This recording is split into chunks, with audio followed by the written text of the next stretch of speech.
За сайн байна уу манайхаа. Анхныхаа влогийг хөтлөх гэж байна. Сэтгэл маш өндөр байна. Тэгээд анхныхаа влогийг юунаас эхлэвэ гэж бодсон гэхээр маргааш би хоёр киноны зурагч яг шалгуулалттай. Тэгээд эхнийх нь болохоор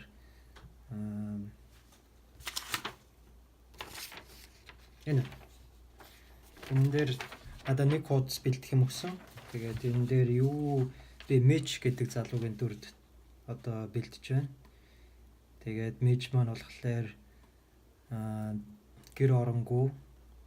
Тэгээд одоо drug dealer буюу мансууруулах бодис зардаг хүнтэй одоо гэрээ хийсэн байгаа байхгүй. Тэр хүн намайг надтай зүг ажиллаач гэж асуусан байгаа. Тэгээд найз охинтой би хэлэх гээд тэгээд оройн хоолны ширээний ард тэгээд суугаад ярилцах юм. Тэгээд энэ дээр нь болохоор би ингээд юу гэр оронгүй байхад хэцүү байна те.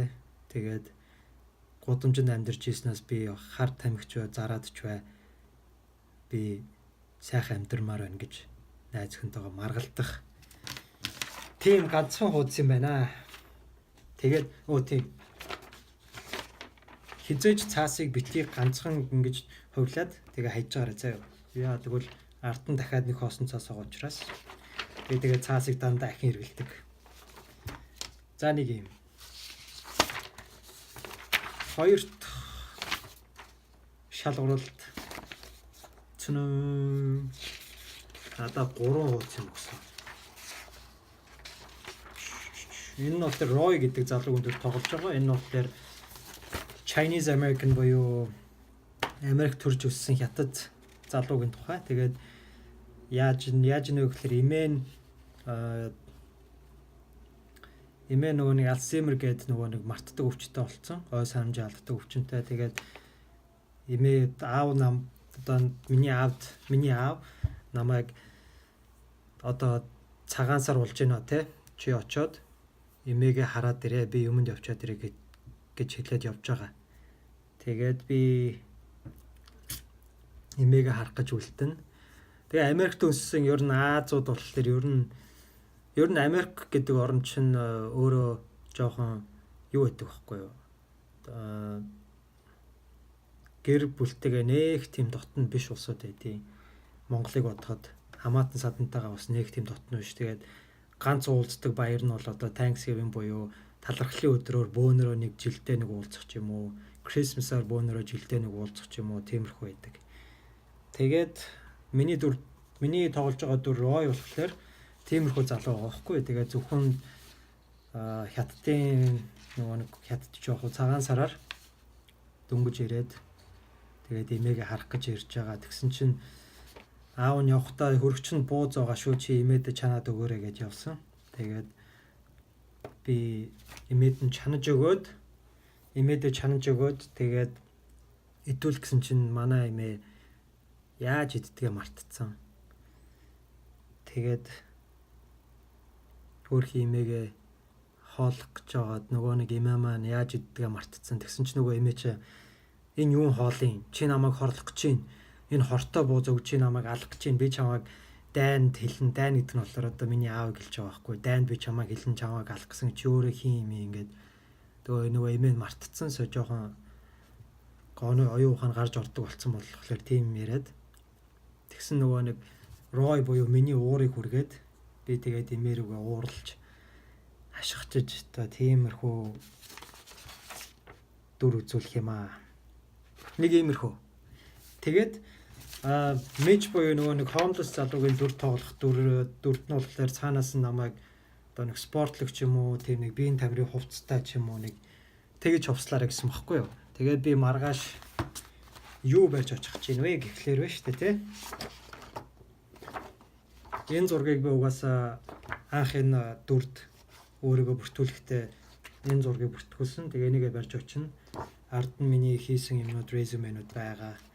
Тэгээд би нөгөө нэг менежер болон агентлагийнхаа утасны дугаар юунуудыг ард нь тавьдгүй. Яагаад гэвэл би өөрөө тэр жүжигчний өөрөө тэр дүрд өөрөө ингэж өөрийгөө apply хийн гэж одоо өөрийгөө бүртгүүлсэн болохоор за нэг тиймэрхүү. За тэгээд нөгөө нэг Roy гээд хятад залуугийн дүрд тоглох дүрд нь нэ штэ. Би ч ямар өгчлөө. Тийм. Энэ залуу гинэ өөрийгөө орчоо. Тэгээ энэ болохоор би 2 жилийн өмнө авахулсан хамгийн анх жүжиглэж эхэлж байхдаа авахулсан цэд зураг маань энэ байна. Тэгээ ер нь бол ингээд нэрээ ингээд доорн бичээд тэгээд ингээд ард нь зарим газрууд ингээд ард нь ингээд хувлаад өгчдөг байхгүй. Тэгэхээр чинь айгу хэцүү болчдөг. Яагаад гэвэл чи ингээд өшөө дүр болоод ингээд ард нь өөрийнхөө хийсэн юмнуудыг тавих гэхлээр дахиад чинээр хөвлөх болдог. Тэрний орон зүгээр өөрөө гэртээ принтлж гаргаад тэгээд энийг ингэж дээр нь тавьж агаад ингээд мөрийг гаргаж зураад тэгээ хайжлаад энтэйгээ тохируулаад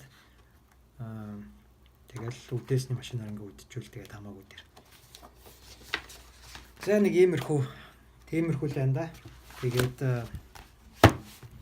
бэлдэх юмнууд зөндөө байна. Өнөөдөр жингөө би чи хоол хийгээд хүнсээ цуглуулад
өнөөдөр curry хийж идсэн амттай байсан.